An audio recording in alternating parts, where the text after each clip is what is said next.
When the police told me my sister was dead, I thought it was a tragedy. Then they said I killed her.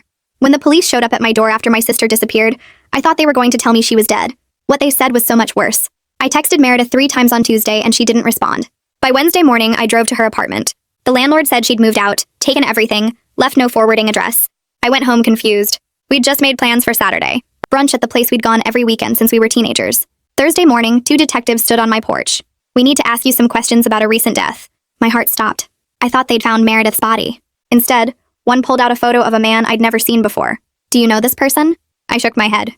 They looked at each other with that cop look, the one that says they don't believe you. "Can we come inside?" We sat in my living room and the detective leaned forward.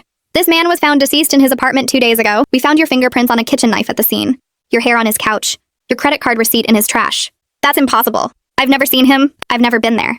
They asked where I was Monday night. "Home alone watching TV. No alibi."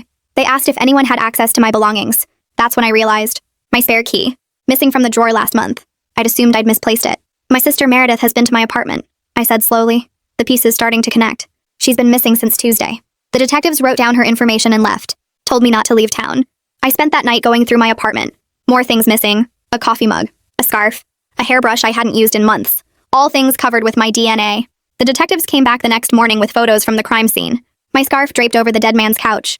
My coffee mug in his sink with my lipstick on it. A receipt with my forged signature. "Someone is setting me up," I said, voice shaking. "The phone number you gave us for your sister is disconnected. The address is an empty apartment. We ran Meredith Collins and found nothing. No driver's license, no social security number, no records at all.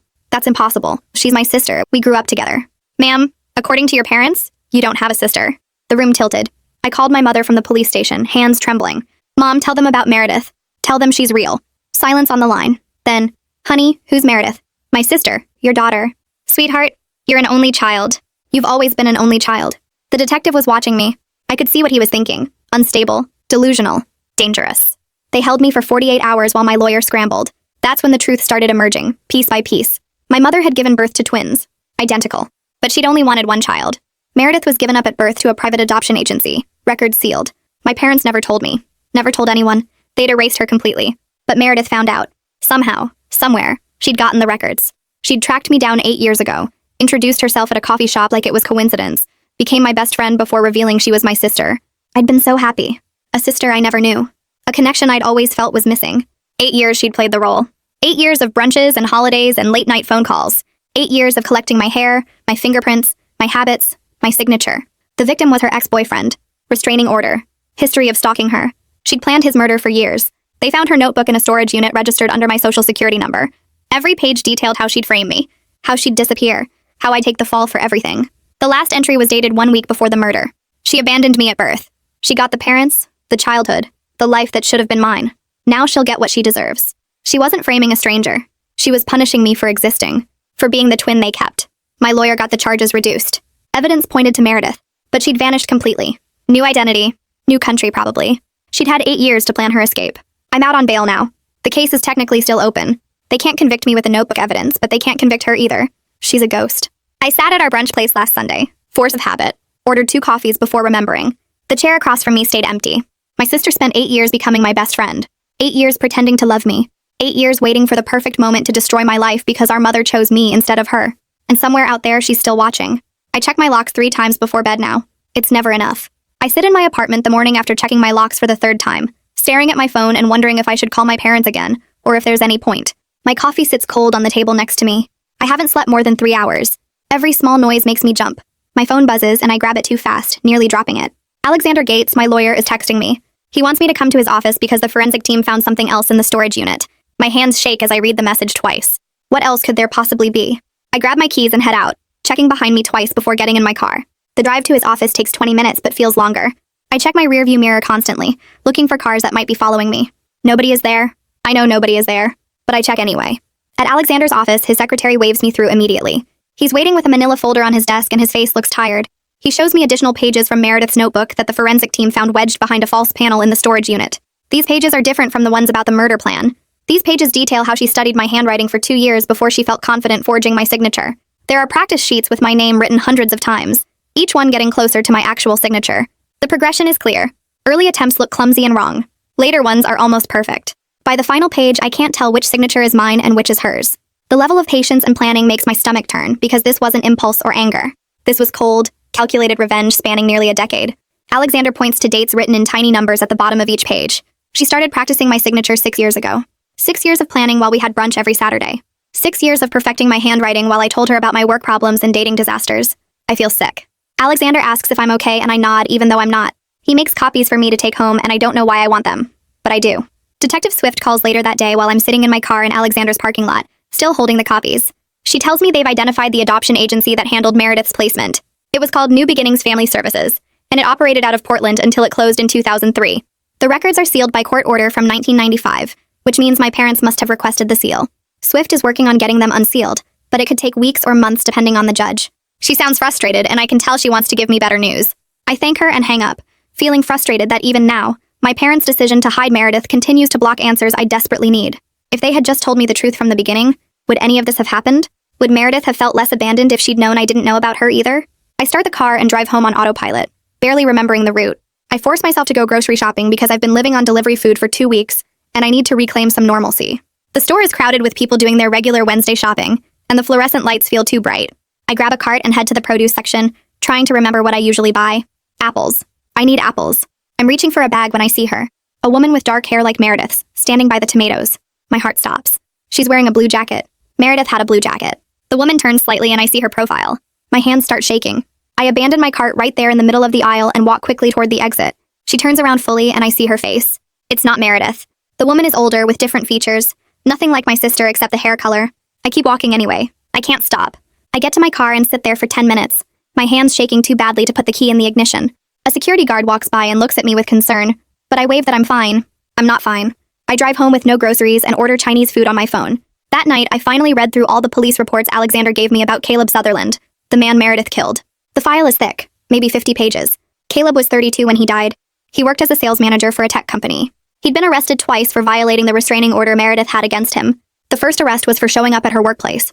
According to the report, he waited in the parking lot for 3 hours until she came out, then followed her to her car. She called the police and they arrested him right there. He spent 2 nights in jail and paid a $500 fine. The second arrest was 6 months later for following her home from a grocery store. He drove behind her for 12 miles and she called 911 while driving. The police met her at her apartment and arrested him in his car across the street. That time he spent a week in jail. The reports paint him as obsessive and threatening, someone who couldn't accept that their relationship was over. I realize Meredith chose a victim whose death might seem justified if she'd been caught. She could have claimed self-defense. She could have said he broke in and attacked her. The restraining order history would have supported her story. But she didn't plan to get caught. She planned for me to take the fall. I call my mother against my better judgment because I need to understand how she could give away a baby and then pretend that baby never existed. The phone rings 3 times and I almost hang up. She answers on the 4th ring, her voice careful and distant. I ask her directly why she chose to keep me instead of Meredith. The question hangs in the air between us. She's quiet for so long I think she's hung up. Then she says it was random. They just picked one. Her voice is flat, like she's talking about choosing between 2 identical apples at the store. I realize that's somehow worse than any reason she could have given.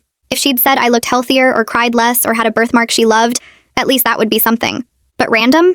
A coin flip that determined everything about both our lives? I ask her if she ever thought about the other baby, the one she gave away. She starts crying and says she tried not to. She says she had to believe she made the right choice or she couldn't have lived with herself. I tell her I have to go and hang up before she can respond. I sit on my couch and stare at the wall for an hour. My first therapy appointment with Fern Collier feels awkward and forced because I don't know how to explain that my best friend of 8 years was actually my twin sister plotting to destroy my life. Her office is small and painted a calming blue color. There are plants on the windowsill and tissues on the side table. She's maybe 50, with gray hair and kind eyes. She asks me to tell her what brought me in, and I start talking. The words come out jumbled and wrong. I keep backtracking to explain things out of order. She listens without judgment and asks me what I'm most afraid of right now. I tell her the truth. Meredith is still out there, still watching, and I have no way to protect myself from someone who knows everything about me. She knows my schedule, my habits, my favorite places. She knows which window in my bedroom doesn't lock properly. She knows I keep my spare car key in my desk drawer. She spent 8 years learning every detail of my life. Fern asks what I'm doing to feel safe, and I tell her about checking the locks 3 times every night. She doesn't tell me to stop. She says that's a normal response to trauma, and we'll work on managing the anxiety so it doesn't control my life. I cry for the last 10 minutes of the session, and she hands me tissues without making it weird. Alexander files a motion to have my bail conditions modified, so I can at least travel within the state. He argues that I'm clearly not a flight risk, given that I reported the framing myself, and have cooperated fully with the investigation. The prosecutor, Donovan Baird, doesn't oppose it, which Alexander says is a good sign that they're not seriously pursuing charges against me anymore. The hearing is scheduled for Friday morning. I wear a conservative dress and sit quietly while Alexander presents his argument to the judge. The judge is a woman in her 60s who looks stern but fair. She reviews the motion for what feels like forever but is probably 5 minutes. Then she approves it. Just like that, I can travel within state lines. I feel a tiny bit of freedom return, even though I have nowhere I want to go. Alexander shakes my hand outside the courtroom and tells me this is real progress. I thank him and drive home, feeling slightly less trapped than I did this morning. Detective Swift contacts me with news that they found surveillance footage from a gas station near Caleb's apartment. The footage shows Meredith filling up a car 2 hours before his estimated time of death. Swift emails me a screenshot from the video. The image is grainy but clearly shows her face. She's wearing my jacket, the brown leather one that went missing from my closet 3 months ago. I'd looked everywhere for that jacket. I'd assumed I'd left it somewhere and forgotten. But no, Meredith took it. She wore it to pump gas before murdering Caleb, making sure the cameras caught her in my clothes. This evidence further proves the framing, but it also confirms Meredith was meticulous about every detail. She thought about security cameras. She planned what to wear. She probably drove past that gas station multiple times to confirm it had cameras pointed at the pumps. Swift tells me this footage will help my case significantly. I thank her and stare at the screenshot for a long time. My sister is looking slightly away from the camera, her expression calm and focused. She looks like me. We have the same face, the same hair, the same build. Anyone who saw this footage would think it was me. I drive past the coffee shop where Meredith and I used to have brunch, but I can't bring myself to go inside yet. Instead, I park across the street and watch through the window as other people sit at tables and have normal conversations. A couple in their 20s laughs about something. An older man reads a newspaper while drinking coffee. A woman types on her laptop, probably working remotely. None of them are wondering if the person across from them is secretly plotting their destruction. None of them are checking over their shoulders constantly. I sit there for 20 minutes just watching normal people do normal things. My hands grip the steering wheel tightly. I want to go inside. I want to reclaim that space and those Saturday mornings, but I can't make myself open the car door. Finally, I start the engine and drive away, feeling pathetic but unable to reclaim that space yet. Maybe next week, maybe never. The next morning, my neighbor knocked on my door around 8. I'd been up for hours already, checking the locks again and staring at my phone. She looked nervous, kept glancing down the hallway like she wasn't sure she should be here. She told me she saw someone who looked exactly like me leaving my apartment the day Caleb died. She'd thought it was me at first, but then she noticed the shoes. Black heels, the kind with the pointed toe. She said I always wore flats or sneakers, never heels like that. The detail seemed small, but it stuck with her, made her feel weird about it. When she saw the police at my door days later, she started putting things together. I thanked her 3 times, my voice shaking, and asked if she'd give a statement to Detective Swift. She agreed right away, said she'd call the detective herself that afternoon. After she left, I stood in my doorway for a full minute just breathing. Someone else saw Meredith. Someone else could prove I wasn't the one at that apartment. Alexander called me 2 hours later with more news from the forensic team. They'd found Meredith's fingerprints in my apartment, but not in normal places. Inside my medicine cabinet, way in the back where I kept old prescription bottles I never touched. Inside my dresser drawers, underneath the clothes. In the back of my closet, behind boxes of winter stuff I hadn't opened in months. She'd been going through everything, taking inventory of my entire life. The analyst told Alexander it looked like someone conducting a search, not just visiting casually. I felt sick hearing this. Meredith had touched my things, moved them around, studied what I owned. She'd been in my bathroom, my bedroom, my private spaces. The framing felt almost easier to process than this. She'd invaded every corner of my home while pretending to be my sister, my friend. Alexander asked if I was okay, and I lied and said yes. I wasn't okay. I wanted to throw away everything I owned and start over in a place she'd never been. 3 days later, I sat in Donovan Baird's office downtown.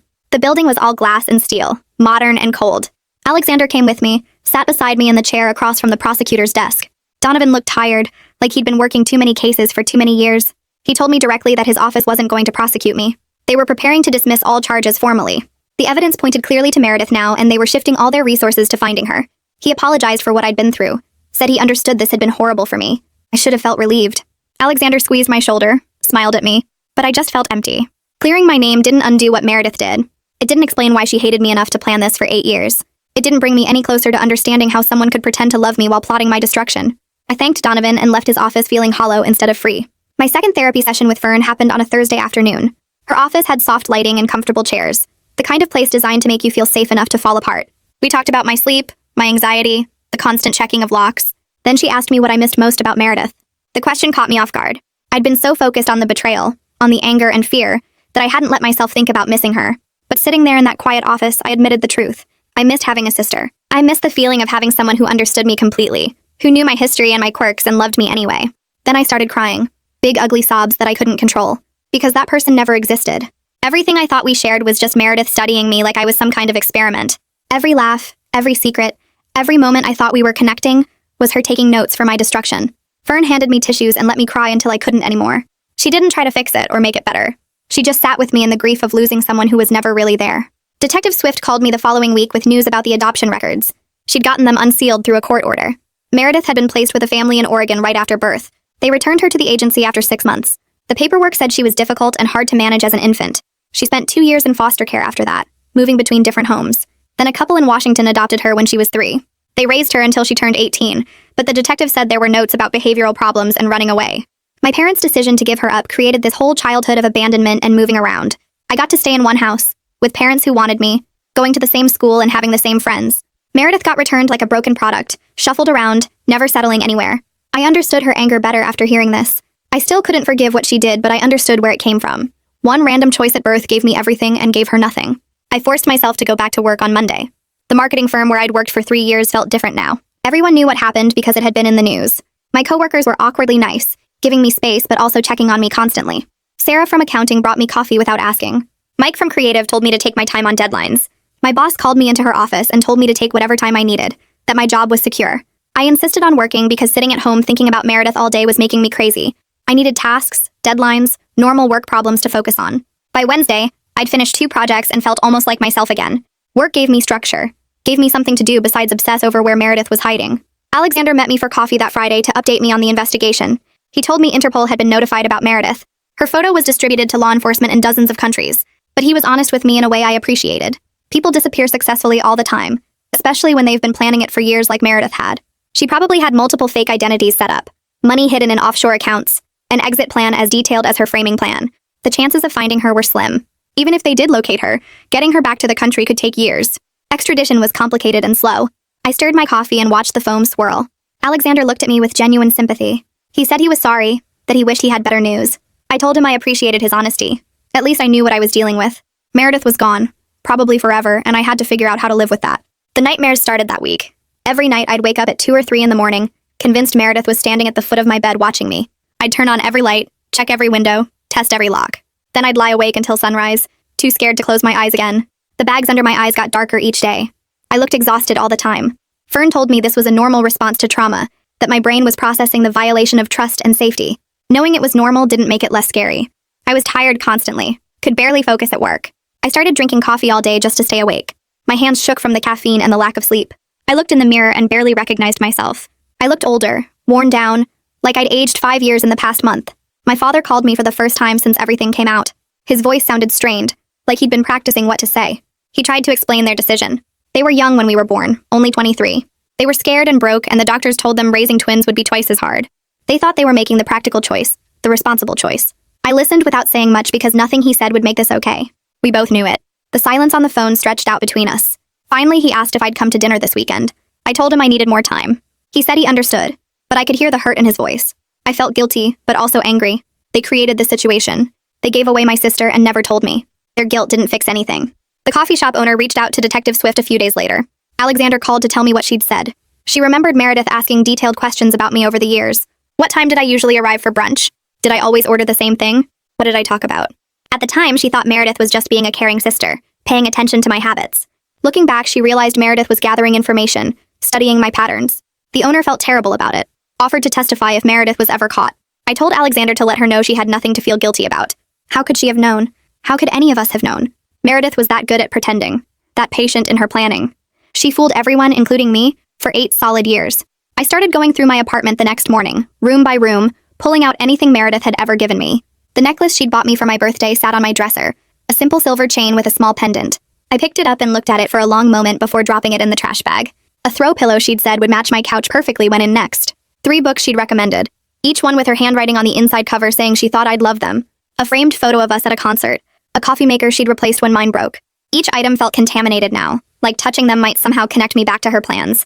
I worked through every drawer, every closet, every shelf. By the time I finished, the trash bag was full and my apartment looked bare. The empty spaces on my shelves and walls made the place feel hollow, but at least I could breathe without seeing reminders of her everywhere I looked. I tied up the bag and carried it down to the dumpster, feeling lighter with each step away from my building. Detective Swift called 3 days later while I was at work. She asked if I could come to the station after my shift ended. I agreed and spent the rest of the day distracted, wondering what new information they'd found. When I arrived that evening, Swift led me to the same interview room where this whole nightmare had started. She spread photos across the table, showing a rundown motel about 30 miles outside the city. The sign out front advertised weekly rates and cable TV. Swift explained that they'd traced Meredith's movements in the weeks before Caleb's murder. She hadn't been living at the apartment address she'd given me at all. She'd been staying at this motel, paying cash every week, using a fake name. The clerk barely remembered her, said she kept to herself and never caused any problems. Swift showed me more photos, surveillance footage from the motel parking lot showing Meredith coming and going at odd hours. She'd been creating the illusion of her normal life with me while actually preparing for everything. The murder, the framing, her disappearance, all of it planned from that cheap motel room while I thought she was living her regular life across town.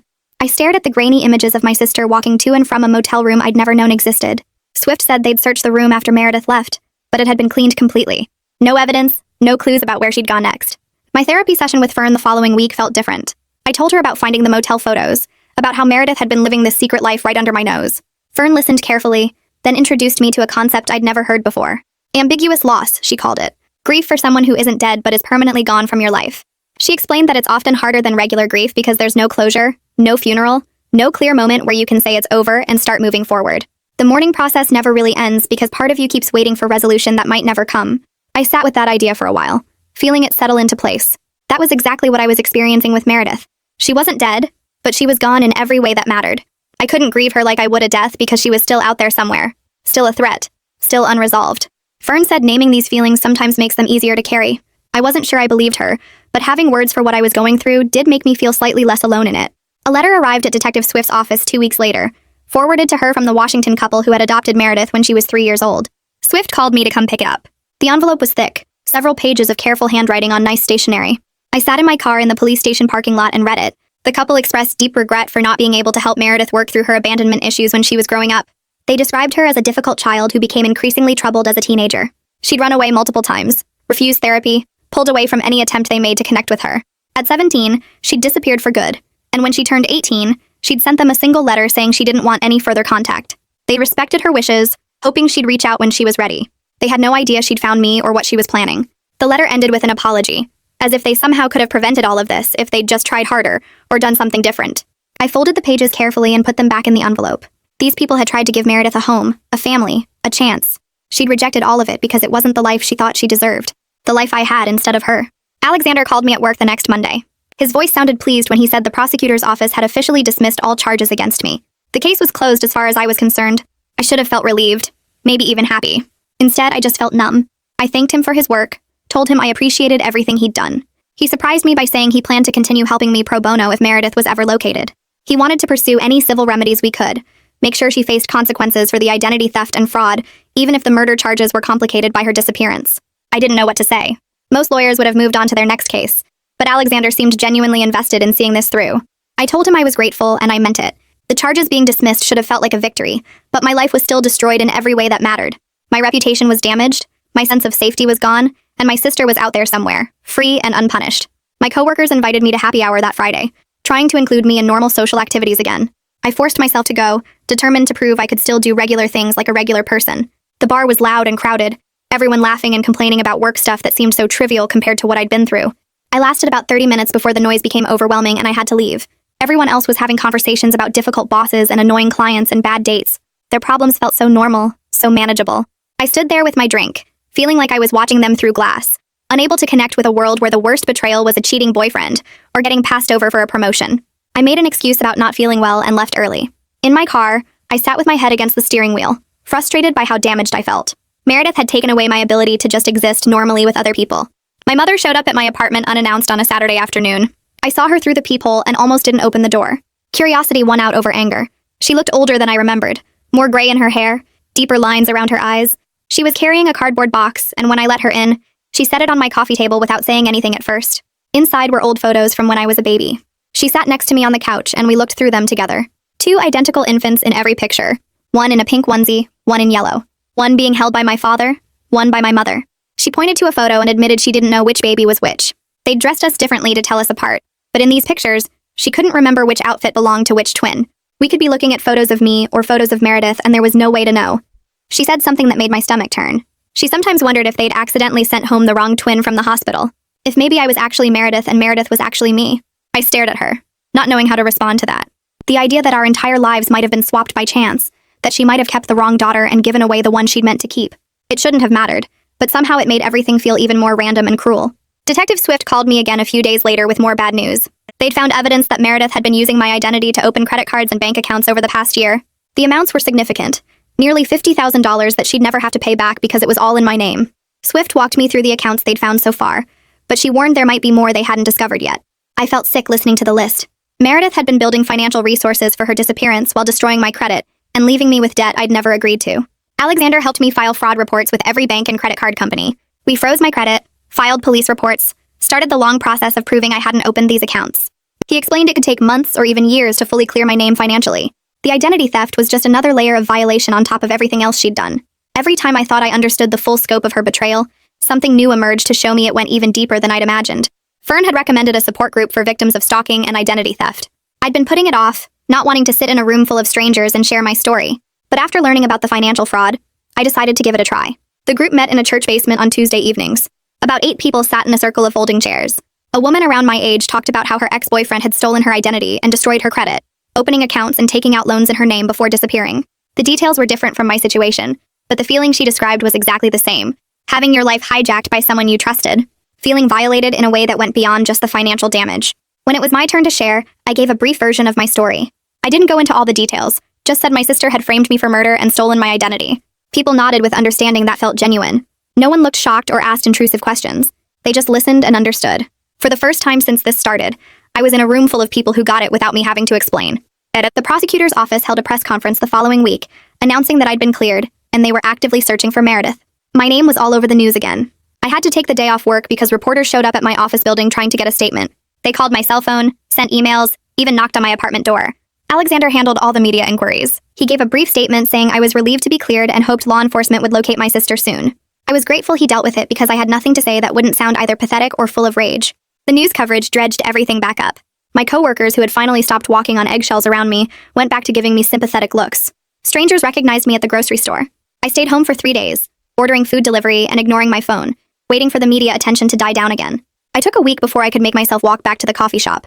The building looked exactly the same from the outside. Same brick walls and painted sign, but everything felt different now. I parked across the street and sat in my car for 10 minutes, watching people go in and out like it was any normal day. My hands shook on the steering wheel. I finally forced myself to get out and cross the street. The door chimed when I pushed it open. The owner looked up from behind the counter and her face changed immediately. She came around fast and pulled me into a hug before I could say anything. She smelled like coffee and vanilla. She pulled back and held my shoulders, looking at me with tears in her eyes. She said she was so sorry, that she never saw what was happening, that she'd answered questions from the police and felt sick about every conversation she'd ever had with Meredith. I told her it wasn't her fault. She insisted on making my usual coffee for free. I took it and looked at our table by the window, the one we'd sat at every Saturday for years. I couldn't sit there. I chose a different table near the back, facing the door so I could see everyone who came in. The coffee tasted the same, but drinking it alone felt wrong. I made myself finish the whole cup before leaving. When I told Fern about it at my next session, she said reclaiming spaces was an important part of healing. Requested Reds is on Spotify now. Check out link in the description or comments. I wasn't sure I believed her, but I'd done it anyway. Detective Swift called 2 days later and asked me to come to the station. She had something to show me. I drove there with my stomach in knots, not knowing what to expect. She led me to a small room with a computer screen and pulled up security footage. The timestamp showed dates from 3 years ago. The footage was grainy black and white from a storage facility. She explained this was the place where they'd found Meredith's notebook. I watched the screen. A woman walked into frame and I recognized her immediately even though her back was to the camera. She unlocked a unit, pulled up the metal door and disappeared inside. Swift fast-forwarded through hours of footage. Meredith stayed in that unit for 3 hours that first visit. The detective showed me more clips. Meredith came back every few weeks over 3 years. Same unit, same routine. She'd rented it under a fake name and paid cash for everything, but the cameras had caught her face clearly in several shots. I watched her walk in and out, carrying notebooks and boxes, completely calm. She looked normal. She looked like my sister. Swift said the footage proved Meredith had been planning this for years, visiting regularly to work on her revenge plans. Watching her unlock the unit and spend hours inside made my skin crawl. She'd been doing this the whole time we were having brunch together, the whole time she was pretending to be my friend. Fern suggested I take a self-defense class. She said it might help me feel less helpless. I wasn't sure it would make any real difference because if Meredith came back, I doubted I could actually fight her off. But I signed up anyway at a gym 3 blocks from my apartment. The instructor was a woman in her 40s with short gray hair and calm eyes. She was patient when I showed up, obviously anxious the first night. The class had about 12 people, mostly women, all different ages. Nobody knew my story, and I liked being anonymous. The instructor taught us basic strikes and how to get out of holds. The physical activity helped. I slept slightly better on class nights. My body was tired in a good way, instead of just exhausted from anxiety. The other students were friendly, but didn't ask personal questions. I could just be another person learning to protect herself. I went twice a week and started to feel a tiny bit less afraid walking to my car at night. My father called on a Thursday afternoon while I was at home. He asked if I was ready to talk to them both. I almost said no out of habit, but something made me say yes instead. I surprised myself. We agreed to meet at a restaurant downtown, neutral territory, not their house. I got there first and sat in a booth near the back. My parents arrived together 5 minutes later. They looked older than I remembered. My mother's face was puffy like she'd been crying. My father looked defeated, shoulders slumped. We ordered food none of us really wanted. The conversation was painful and awkward. My mother cried and apologized multiple times. My father kept saying they'd made a terrible mistake. They tried to explain their reasoning, but nothing they said made it okay. I realized sitting there that they were going to carry guilt about this for the rest of their lives. That didn't fix anything, but it was something. I told them I needed time before we could have any kind of normal relationship again. They both nodded and said they understood. They accepted it without arguing. We ate in mostly silence. When we left, my mother hugged me tight and whispered that she loved me. I didn't say it back, but I didn't pull away either. Alexander called me into his office the following week with new information. He'd been digging into Meredith's background. He'd discovered she'd filed a legal name change 2 years ago. This meant she'd been operating under at least 2 identities, the name she used with me and whatever name she'd changed to legally. He showed me the court documents. The new name was Sarah Mitchell. Completely different. He explained this made finding her much harder because she could have multiple passports and identities layered on top of each other. She might have other names we didn't know about. The FBI was now involved because the identity theft crossed state lines. Alexander had been in contact with an agent who was working the case. But even the FBI admitted the trail was cold. Meredith had been too careful, planned too well. She could be anywhere in the world using any name. The chances of finding her kept getting smaller. My friend Rachel set me up on a blind date with someone she knew from work. I agreed because I was desperate to prove to myself that I could still trust people and have normal relationships. His name was Tom, and he was perfectly nice. We met at an Italian restaurant on a Saturday night. I was on edge from the moment I sat down. I analyzed everything he said for hidden meanings and lies. When he asked about my family, I gave vague answers and changed the subject fast. When he talked about his job, I wondered if he was really telling the truth or making it all up. I couldn't relax. My shoulders stayed tense the whole meal. I kept checking the exits and watching other diners. Tom noticed I was uncomfortable. He asked if I was okay. I lied and said I was fine. We both knew there wouldn't be a second date. When we said goodbye in the parking lot, he was polite but distant. I got in my car and cried, frustrated by how much Meredith had taken from me. I couldn't even have a normal dinner with a nice person without falling apart. At my next therapy session, Fern and I worked on strategies for managing my paranoia and hypervigilance. She taught me grounding techniques for when I started spiraling into worst-case scenarios. She had me practice focusing on my 5 senses to stay in the present moment. She was honest that I might always have some level of anxiety about trust and safety, but she believed I could get to a place where it didn't control my entire life. I wanted to believe her. Right now it felt impossible. Every time I started to relax, something would trigger me and I'd be right back to checking locks and watching strangers. Fern said healing wasn't linear. There would be good days and bad days. I just had to keep working at it. Detective Swift contacted me again a few days later. She said they'd identified 3 other people Meredith had contact with over the years, who might have information about her plans. They were interviewing each of them. One was a former co-worker who remembered Meredith talking about feeling abandoned by her birth family. Another was a therapist Meredith had seen briefly before stopping treatment. The third was a woman who'd lived in the same apartment building as Meredith years ago. Swift said none of them had seen this coming. They all described Meredith as quiet and private but seemed normal enough. Nobody had suspected she was capable of murder and framing her own sister. The interviews weren't giving them useful leads on where she might have gone, but they were building a fuller picture of who Meredith really was. I got a notification on my phone that someone had tried to use one of my credit cards in Mexico. My heart started racing immediately. I thought it might be Meredith. I called the credit card company with shaking hands. They explained it was regular credit fraud, not connected to my case. Someone had stolen the card number and tried to buy electronics. The incident sent me into a panic attack anyway. I sat on my bathroom floor using all of Fern's grounding techniques to calm